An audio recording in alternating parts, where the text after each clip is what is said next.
আজ তোমাদের দেখাবো এমন একটা সন্ধ্যের জলখাবার অথবা নাস্তা যেটা চায়ের সাথে কফির সাথে তো জমে যাবে, শীতকালে খেতে তো আরও ভালো লাগবে গরম গরম। এবং এই জিনিসটা বা এই ডিশটা করতে কিন্তু ঘরের সামান্য কিছু উপকরণ থাকলেই কিন্তু যথেষ্ট। দেখতে পাচ্ছ কত বড় সাইজ, এবং একজনের পক্ষে দুটো খেলেই কিন্তু যথেষ্ট। চলো কি করে দেখাই বানাতে হয়।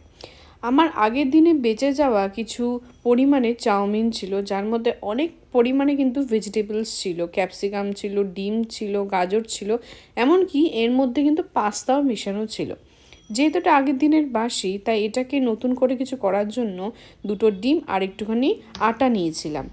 দেখতে পাচ্ছ এই যে চাউমিনটা আছে তার মধ্যে কিন্তু প্রথমেই দুটো ডিম ভেঙে এর মধ্যেই দিয়ে দেবো।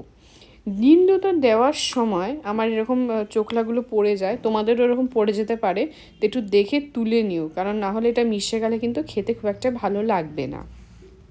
এইবারে আসি আসল জিনিসে। যখন ডিম দিয়ে চাউমিনটাকে মাখবে তখন কিন্তু খুব আলতো হাতে মাখতে হবে, চেপে মাখলে হবে না, বা এমন করে মাখলে হবে না যাতে জিনিসটা চটকে যায়, এমন করে মাখলে কিন্তু জিনিসটা ভালো হবে না।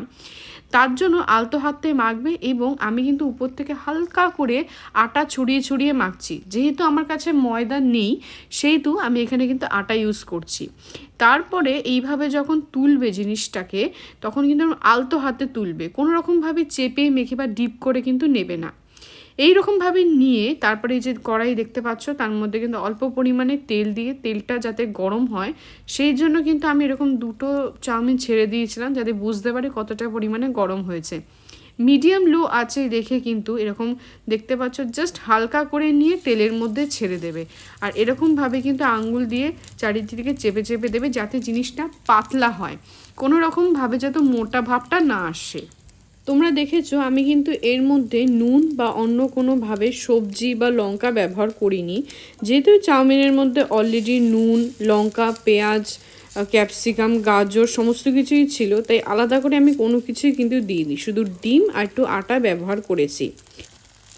জিনিসটা ভাজা হওয়ার সময় কিন্তু হাতা দিয়ে মাঝখানে আলতো করে একটু চেপে চেপে দিচ্ছিলাম, যাতে জিনিসটা পাতলা হয় আর ভেতরে যেন খুব ভালো মতন জুসিনেসটা আসে, ঠিক সেই কারণেই।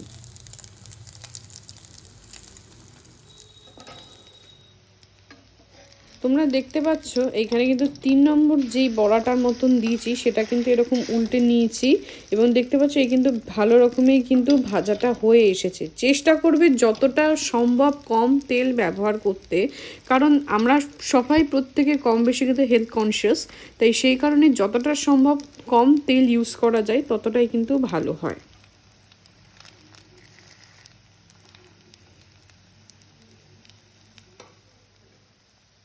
তোমরা নিশ্চয়ই বুঝতে পারছো যে এই বড়াগুলোর কিন্তু দেখতে অন্যরকম হয়ে গেছে, স্পেশালি এই দুটো ওপরটা কিন্তু বেশ কড়কড়া হয়ে গেছে, এবং কালারটাও দেখতে পাচ্ছ ব্রাউনি হয়ে গেছে। এবং ওই দুটো কিন্তু এখনও হওয়া বাকি আছে, দেখতে পাচ্ছ ওই দুটো হওয়া এখনও বাকি, এবং এই দুটো কিন্তু হয়ে এসেছে, তাই এই দুটোকে কিন্তু চটপট অন্য পাত্রে তুলে নেব।